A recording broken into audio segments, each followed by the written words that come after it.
সালাম আলাইকুম। নাসির, ক্রিকেটার নাসির এবং তামিমার নিউজগুলো একসময় আমি যখন করতাম, আমার একটা ভিডিও সম্ভবত 1,20,00,000 মানুষ নাসির তামিমার এই নিউজটা দেখেছিলেন, আর প্রত্যেকটা ভিডিও 20-30 লক্ষ 40 লক্ষ মানুষ দেখেছেন। তো এটা একটা মার্কেট ডিমান্ড আছে। দীর্ঘদিন আমরা কথা বলেছিলাম বিষয় নিয়ে। আমরাও একটা লড়াই লড়েছিলাম। কার পক্ষে? রাকিবের পক্ষে। একজনকে তালাক দিয়ে আপনি আরেকজনকে বিয়ে করবেন আইনের চোখে, সমাজের চোখে, এটা সিস্টেম আছে। আপনার যদি কাউকে ভালো না লাগে, জীবন সঙ্গী যদি খারাপ হয়ে থাকে, তাকে তালাক দিবেন, ইসলাম সিদ্ধ আছে।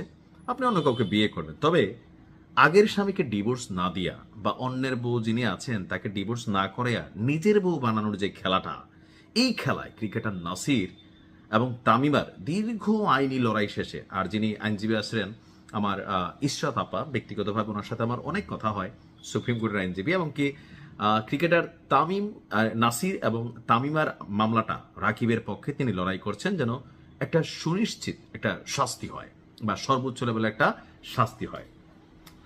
তো ইশরাত আপা আমার আগে বলতেন, আমি বলতাম যে আপা দেখেন এটা আসলে কি ওই লেভেলে গিয়ে কোনো কিছু হবে? তো তিনি বলতেন যে নাইম ভাই আপনি একটু দেখেন, এটা আসলে একটা ভালো রায় আসবে।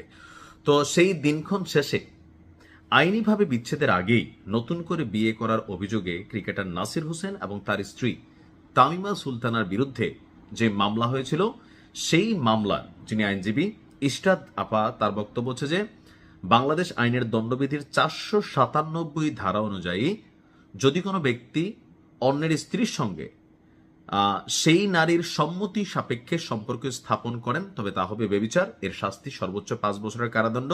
এছাড়া 498 ধারায় আরো 2 বছরের সাজার বিধান রয়েছে, অর্থাৎ আদালত চাইলে তাকে 7 বছরের সাজা দিতে পারেন। তো এই যে দীর্ঘ চলমান কত কিছু আইলো গেল, এই মামলা ঝুলা রইল, আগামী 10ই জুন এই মামলার রায় হতে যাচ্ছে। এখন ইশরাত আপার বক্তব্য যে এই মামলায় অভিযোগ প্রমাণিত হবে শতভাগ নিশ্চিত, আর ক্রিকেটার নাসিরের 7 বছরের কারাদণ্ড হতে যাচ্ছে। এর পাশাপাশি একই দণ্ডে দণ্ডিত হতে পারে তার স্ত্রী তামিমা সুলতানাও। এখন রায় জজ সাহেব 10 তারিখ কি দিবে আমরা কি আগে থেকে জানি না। তবে যিনি এই মামলার আইনজীবী, তো ইশরাত, তার বক্তব্যটা আজকে গণমাধ্যমে আমি দেখলাম যে গত 6 মে এটা নিয়ে একটা শুনানি হয়েছিল। বাংলাদেশে তো অনেক ইস্যুর আর এই বিষয়গুলো হয়তো এতটা আলোচিত না। তো আপনার আগামী 10ই জুন যেই রায়টা হবে, এই তারিখটা ঠিক করেছেন ঢাকা চিফ মেট্রোপলিটন ম্যাজিস্ট্রেট আদালতের যিনি বিচারক আছেন। তো শুনানিতে নাসির তামিমার সর্বোচ্চ শাস্তি প্রার্থনা করেছেন আইনজীবী এবং বাদীপক্ষ। অন্যদিকে নাসির তামিমার যে আইনজীবী, তারা নিজেদেরকে নিরপরাধ দাবি করেছেন। তো এখন আইনজীবী ইশরাতের যার বক্তব্য যে না, এখন এই মুহূর্তে তার এই রায়টা হওয়ার সম্ভাবনাই সবচেয়ে বেশি। তবে রায় 10 জুন আমাদের সম্মানিত যিনি বিচারক আছেন তিনি দিবেন। 2021 সালের 30 সেপ্টেম্বর যে মামলা হয়েছে, গত 5 বছর আমরা এটা নিয়ে একের পর এক ধারাবাহিক আপডেট দিয়েছি। তো আমার ধারণা যে আগামী 10ই জুন আমাদের যিনি সম্মানিত বিচারক আছেন তিনি 7 বছর না দিলেও একটা সাজা কিন্তু হবে নাসিরের। যদিও তাদের এখন একটা ফুটফুটে বাচ্চাও আছে। রাকিব তার নিজের জীবন শুরু করছে কিনা জানি না। রাকিবের একটা মেয়ে ছিল তুবা। রাকিবের সাথে আমার বেশ কয়েকবার কথা হয়েছে যখন এই নিউজগুলো আমরা করতাম।